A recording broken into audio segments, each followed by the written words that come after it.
Good day, everyone, and welcome. Today we're diving into the fascinating world of perfect competition. We'll explore how perfectly competitive markets operate, how firms decide on the amount of output to produce, and why these markets are often viewed as efficient. Let's embark on this journey together and uncover the dynamics behind these ideal market conditions. Let's begin by looking at the key features of our module roadmap. First, we explore the market characteristics, which are essential to understanding how a perfectly competitive market operates and behaves. Next, we dive into profit maximization, where we see how firms decide on the output level that yields the highest profits under perfect competition. Moving on, we examine price determination, focusing on how the equilibrium market price emerges from the interaction between supply and demand. Then, we discuss entry and exit, explaining why firms enter or leave the market, depending on profitability and changing market conditions. Finally, we consider technological change and its long-term impact on market efficiency and firm outcomes, highlighting how innovation can shape the competitive landscape. Each of these points is crucial to grasping the overall dynamics of perfect competition. When we talk about perfect competition, several key characteristics define this market structure. First, there are many buyers and sellers involved, which means no single participant has the power to influence the market price. This creates a truly competitive environment. Second, the products offered by different sellers are standardized. This means they are identical and completely interchangeable, so consumers don't have a preference for one seller over another based on the product itself. Third, firms behave as price takers. They accept the market price as given and have no ability to change it. This is because the market sets the price based on overall supply and demand. Another important point is that firms can freely enter or exit the market without facing any restrictions. This free movement keeps the competitive pressure alive, as new firms can join if profits are attractive, and others can leave if conditions worsen. Finally, all participants have access to available information about prices and products. This transparency ensures everyone makes informed decisions, contributing to the efficiency of the market. Together, these features paint a clear picture of what perfect competition really means. Here we see the market and firm demand curves in a perfectly competitive market. The market demand curve slopes downward, showing that as the price decreases, the total quantity demanded increases. This reflects the typical consumer behavior that lower prices encourage higher purchases. In contrast, the firm demand curve is perfectly horizontal at a price of 50. This means an individual firm faces a constant market price and can sell as much as it wants at that price without affecting it. The firm is a price taker, accepting the market price as given. This horizontal curve highlights the key feature of perfect competition. Firms have no control over the market price because many sellers offer identical products. As a result, their individual demand is perfectly elastic, and they must focus on optimizing production at that price. Here we're looking at how a firm in perfect competition decides the quantity of output that maximizes its profit. On the x-axis, we have the quantity produced, and on the y-axis, the dollar values associated with price, marginal revenue, and marginal cost. Notice that both price and marginal revenue remain constant at $10. Reflecting the fact that firms in perfect competition are price takers. Marginal cost, however, increases as production rises. The key point for maximizing profit is to produce up to the quantity where marginal cost equals marginal revenue. From the chart, this occurs at a quantity of 4 units, where marginal cost matches the price and marginal revenue at $10, ensuring the firm is not losing potential profit by producing too little or too much. Here, we're looking at the short-run outcomes a firm can experience in terms of profit and loss. First, when the price is above the average total cost, the firm enjoys an economic profit. This means the business is not only covering all its costs, but also earning extra returns, which indicates good operational efficiency. Next, there's the break-even point, where the price equals the average total cost. At this level, the firm covers all its costs but doesn't make any additional profit. It's basically operating without loss or gain. Lastly, if the price falls below the average total cost, the firm incurs an economic loss. In this scenario, revenues aren't enough to cover total costs, leading to financial setbacks in the short run. These three conditions help us understand how pricing relates directly to a firm's financial health in the short term. Here, we're looking at the key factors that influence a firm's shutdown decision in the short run. The first condition is when the price is equal to or greater than the average variable cost. In this scenario, it makes sense to continue operating, because the revenue generated can cover the variable costs and contribute something towards fixed costs, which helps minimize losses. On the other hand, if the price falls below the average variable cost, the firm should shut down immediately. This is because the revenue won't even cover the variable costs, meaning that staying open would only increase the firm's losses. So, the crucial takeaway is that the shutdown decision hinges on comparing the price with the average variable cost. Here, we see how the market supply curve is derived from the supply decisions of individual firms. The chart plots quantity supplied on the vertical axis against price on the horizontal axis. Each line represents a single firm, Firm A, Firm B, and Firm C, and their respective quantities supplied at different price levels. What's key to notice is how the total market supply curve is formed by horizontally adding the quantities supplied by each firm at each price point. For example, at a price of $30, Firm A supplies 20 units, Firm B supplies 15, and Firm C adds 10, resulting in a total market supply of 45 units. This cumulative effect illustrates how individual firm behavior aggregates to determine the overall market supply, highlighting the direct relationship between price and quantity supplied in the market. Here we see how the market price is determined through the interaction of demand and supply curves. On the horizontal axis, we have the quantity of goods, while the vertical axis represents the price level. The demand curve slopes downward, showing that as the price decreases, the quantity demanded increases.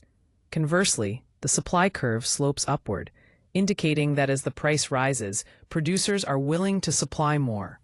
The key point to notice is the equilibrium point, where these two curves intersect. This point represents the market price at which the quantity of goods demanded exactly equals the quantity supplied. Understanding this balance helps explain how prices adjust in response to changes in market conditions.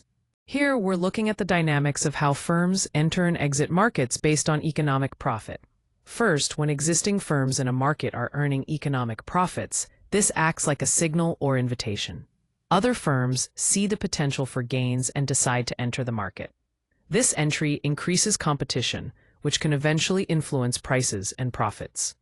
On the other hand, when firms face persistent losses over time, they tend to leave the market. This exit reduces the number of competitors and can lead to higher profits for the remaining firms.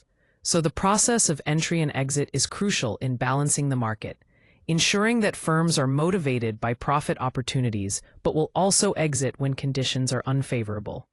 This cycle helps maintain a dynamic and efficient market environment. Here we see the long-run cost and revenue conditions under perfect competition, represented by this line chart.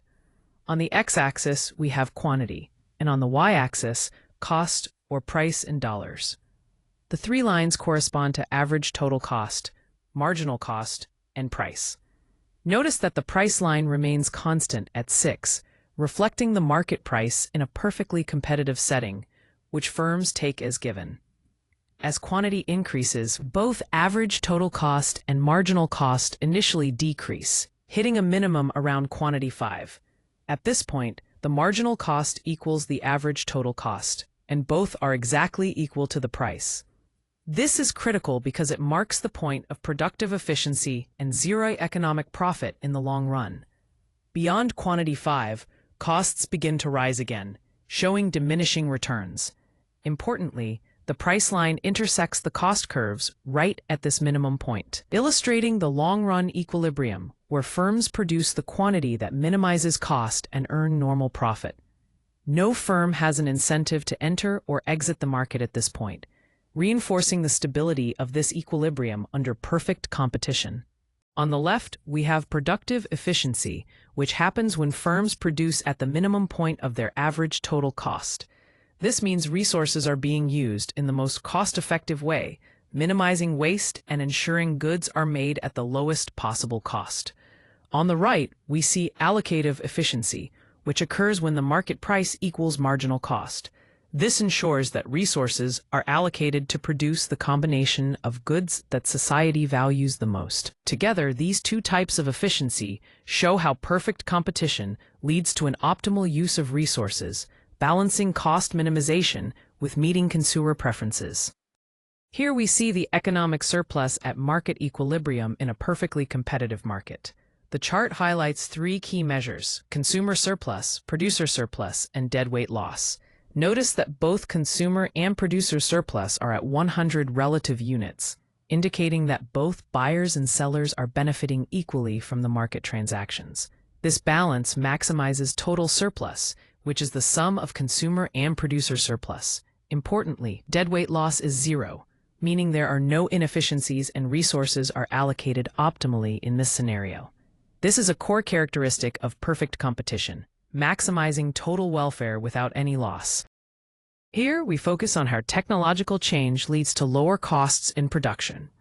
First, technological progress makes producing goods more efficient by reducing the actual cost of production. This means businesses can operate more smoothly and spend less to create their products. Next, improved technology causes both the marginal cost and average total cost curves to shift downward. In simple terms, it becomes cheaper for firms to produce additional units, and their overall costs decrease. Lastly, while better technology can boost profits in the short term, this advantage is often temporary because the market eventually adjusts to these changes. Overall, technology plays a crucial role in driving down costs and shaping market dynamics. Here we see how technology impacts market supply and demand. The demand curve remains unchanged, showing that consumer desire for the product is steady across different prices.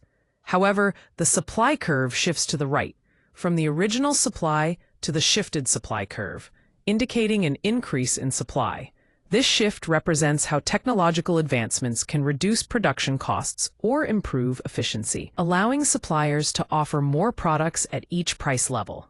As supply increases, the quantity available in the market grows, which typically leads to lower prices.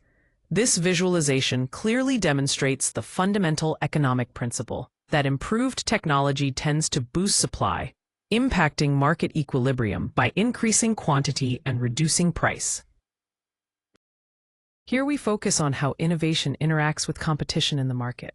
When a company introduces a new technology or method, it initially gains a temporary advantage. This is our temporary technological advantage. However, this edge doesn't last long because competitors quickly adopt or imitate these innovations.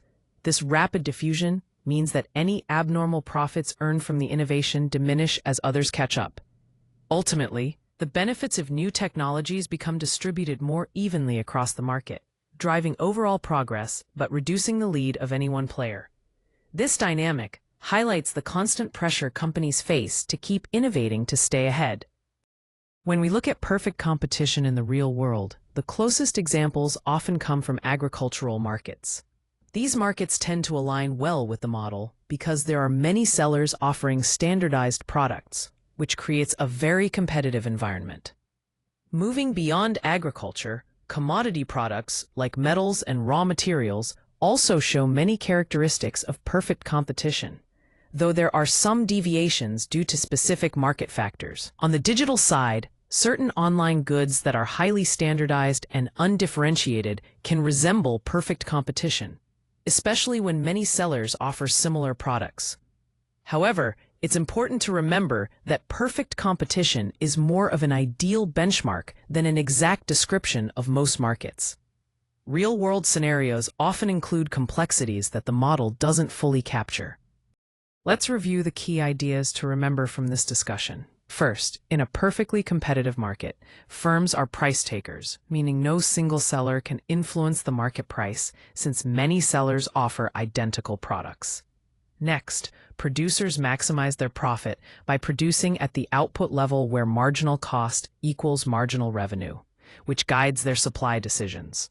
Then, Price adjusts to balance supply and demand, and output changes in response to shifts in market conditions. Entry and exit of firms play a crucial role too.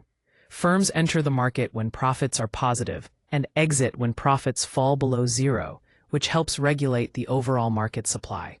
Lastly, the model demonstrates efficient resource allocation, and technological advances can shift supply, thereby affecting competition outcomes. These concepts together give us a clear picture of how perfectly competitive markets function.